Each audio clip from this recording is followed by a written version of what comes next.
students! We are so excited to kick off this summer's District Common Read. Hang on, what is a common read? Oh, good question. A common read is when a group of people, in this case students, teachers, and other community members, read the same book or small group of books with similar themes. Okay, sweet. But why are we doing this? Well, I think the hope is that by reading similar books, it will bring us together and help us think about how we can have a positive change in our community. Okay, so the idea is to get us thinking, talking, and working together to make our community a better place.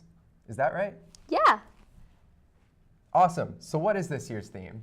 Our theme this summer is social justice. Hang on, I've heard that term social justice before, but what does it really mean? Social justice means equal rights, opportunities, and treatment for all. Oh, that seems important. Speaking of important, you're getting your books today.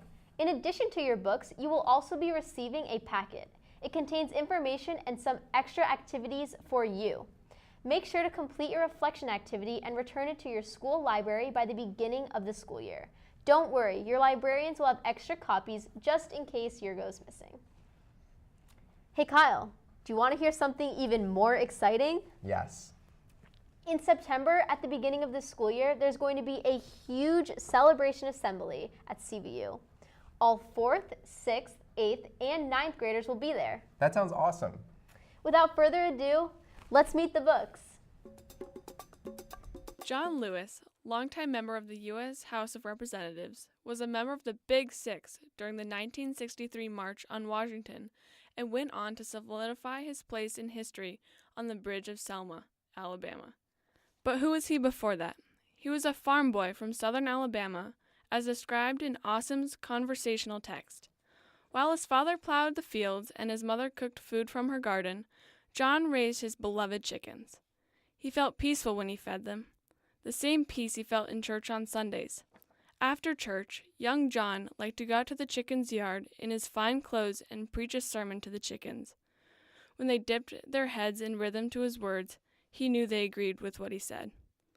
Soon, John's sermons became such a regular part of the farm life that his siblings started calling him preacher, foreshadowing the days when he would speak before thousands.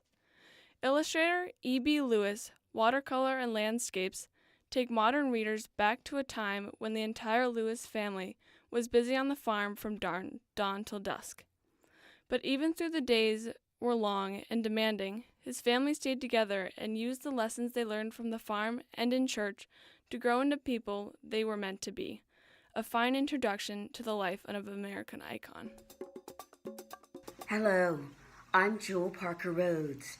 I'm the author of Ghost Boys. Ghost Boys is about 12-year-old Jerome, who was murdered by a police officer. As a ghost, Jerome sees the devastation his death has upon his family and his community. He also meets another ghost, Emmett Till, who was murdered because of historical racism decades ago. And Jerome gets to see Sarah, the white police officer's daughter, and Sarah sees Jerome, and together they communicate about how racism and racial bias has to stop, and how Sarah has the power to make the world better. Or as Jerome says, only the living can make the world better. Live and make it better. And please discuss and enjoy Ghost Boys. It is an affirming story that all of us can make our nation, our world better, free of prejudice and bias. 12-year-old Shayla finds herself in trouble when she wears a Black Lives Matter armband, which violates her school's dress code. In her first year of junior high, Shayla follows all the rules, and things are going well, though she'd be happy if the boy she has a crush on would notice her. She eats lunch in the same spot every day with her best friends, Isabella, who is Puerto Rican, and Julia, who is Japanese American. Shayla is African American, and she's content with their United Nations trio. But when some start to question whether she's black enough, Shayla's not sure what that even means. Sure, she's not involved in the Black Lives Matter movement like her older sister Hannah, and she doesn't sit with the black kids at lunch, but why does that even matter? But then the United Nations is threatened when Isabella gets her braces off and catches the eye of Shayla's crush, and Julia starts hanging out more with her Asian friends. Suddenly, everything is changing, including Shayla herself, as concern mounts over cases of police brutality in the news. Realizing that race does matter and that sometimes you have to break the rules, Shayla wears a Black Lives Matter armband. Trouble follows, bringing with it important lessons about friendship and courage. Awkward, endearing, and memorable, Shayla navigates the world of middle school and the troubled world beyond with wit and endless heart. A timely, funny, and unforgettable debut about friendship, facing your fears, and standing up for what's right. Comic-Con any year is full of memorable characters, but this year, among those turning heads is a man not in costume, but a real-life member of the Justice League, civil rights icon and Georgia Congressman John Lewis. Well, I think some people think it's strange that a guy myself who tend to be so serious to take the time to write a comic book.